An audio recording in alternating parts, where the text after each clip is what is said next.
Hello नमस्कार दोस्तों। तो 22 अगस्त को एक और धमाकेदार एसएमई ओपन होने जा रहा है रिसोर्सफुल ऑटोमोबाइल लिमिटेड का। तो देखेंगे हम कंपनी के काम के बारे में, उसके बाद जानेंगे आईपीओ डिटेल, कंपनी के फाइनेंशियल कैसे हैं, ग्रे मार्केट में डिमांड कैसी चल रही है, और अंत में बताएंगे अपना व्यू कि इस एसएमई आईपीओ में अप्लाई करना है जिसको अवॉइड करना। तो सबसे पहले देख ले रहे हैं हम कंपनी के काम के बारे में। तो रिसोर्सफुल ऑटोमोबाइल लिमिटेड की स्थापना 2018 में हुई थी और कंपनी शाओनी ऑटोमोबाइल नाम से यामाहा कंपनी की जो टू व्हीलर्स होती हैं उनको कंपनी सेल करती है। और company computer bike, sport bike, cruiser और स्कूटर टू व्हीलर में इन सब चीज़ों को कंपनी सेल करती है। यानी यामाहा के टू व्हीलर में जितने भी ब्रांड हैं वो सभी ब्रांड कंपनी सेल करती है। कंपनी के पास दो शोरूम हैं, एक द्वारका नई दिल्ली में है और दूसरा जो उनका शोरूम है वह पालम रोड दिल्ली में स्थित है। और जुलाई 2024 तक कंपनी में कुल 8 एम्प्लॉय काम कर रहे थे। तो कंपनी का काम तो आपको समझ में आ गया होगा। और आईपीओ डिटेल जानने से पहले आप हमारे चैनल को सब्सक्राइब जरूर कर लें ताकि आपको समय समय पर आईपीओ संबंधी जानकारी और एसएमई आईपीओ संबंधी जानकारी मिलती रहे। चलिए अब देख ले रहे हम आईपीओ की डिटेल के बारे में।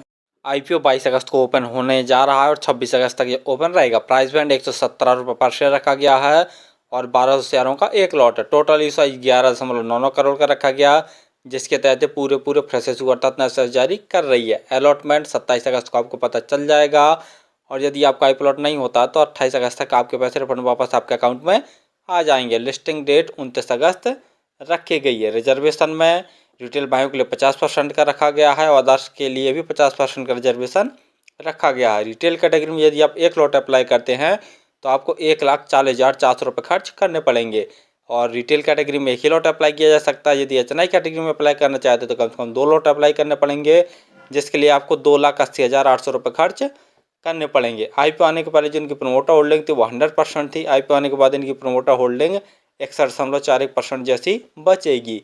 ROE 0.48 काफ़ी वीक है। ROCE 31.22 है, ये ठीक ठाक है। PE 45.99, PE भी थोड़ी सी महंगी वैल्यूएशन पर ये अपने आईपीओ को लेके आ रहे हैं। बाकी फाइनेंशियल में देख रहे हैं तो ऑल अमाउंट हमारे सभी के सभी लाख में दिए हुए हैं। कंपनी के एसेट्स हैं तो साल दर साल लगातार बढ़ रहे हैं। रेवेन्यू मार्च 2021 में कंपनी का 1,127 लाख का था, जो कि बढ़कर मार्च 2022 में 1,250 लाख का हो गया। मार्च 2023 में कंपनी का रेवेन्यू बढ़कर 1,938 लाख का और फरवरी 2024 में रेवेन्यू में थोड़ी सी गिरावट देखने को मिली है।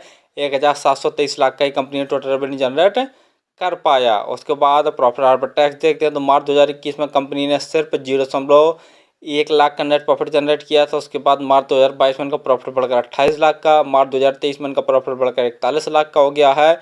और फरवरी 2024 में रेवेन्यू में देखते हैं तो थोड़ी सी गिरावट देखने को मिली है, लेकिन प्रॉफिट कंपनी ने ज़बरदस्त जनरेट किया। 152 लाख का कंपनी ने नेट प्रॉफिट जनरेट कर लिया है।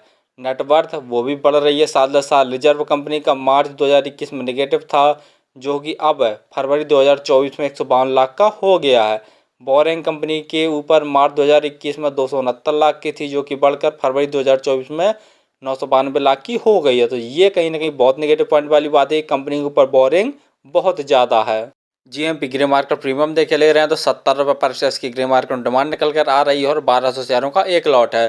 तो 70 गुणा 1200 करके देखते हैं तो एक लॉट में 84,000 जैसा प्रॉफिट निकल कर आ रहा है। परसेंट वाइज देखा जाए तो लगभग 60% जैसा प्रॉफिट चल रहा है। फाइनली हमने देखा कि कंपनी यामाहा कंपनी के टू व्हीलर्स को शाओनी ऑटोमोबाइल नाम से सेल करती है और इसमें जैसे हम बता ही चुके हैं कि ये computer bike, sports bike, cruiser और स्कूटर और भी जितने भी टू व्हीलर होते हैं यामाहा कंपनी के वो सभी सेल करती है। तो कंपनी का काम तो बहुत ज़्यादा ग्रोथ वाला नहीं है और ठीक ठाक ही है, बहुत ज़्यादा डिमांड वाला नहीं है। दूसरा कंपनी का फाइनेंशियल देखे ले रहे हैं तो फाइनेंशियल तो बहुत दमदार है। साल दर साल रेवेन्यू में ग्रोथ देखने को मिल रहा है, लेकिन फरवरी 2024 में इनके रेवेन्यू में गिरावट देखने को मिली है। लेकिन प्रॉफिट आफ्टर टैक्स में साल दर साल काफ़ी अच्छा उछाल देखने को मिल रहा है। लेकिन नेगेटिव पॉइंट वाली बात यहाँ पर है कि कंपनी के ऊपर बोरिंग थोड़ी सी ज़्यादा है और पी वाइज भी थोड़ी सी महंगी वैल्यूएशन पर ये अपने आईपीओ को लेके आए हैं।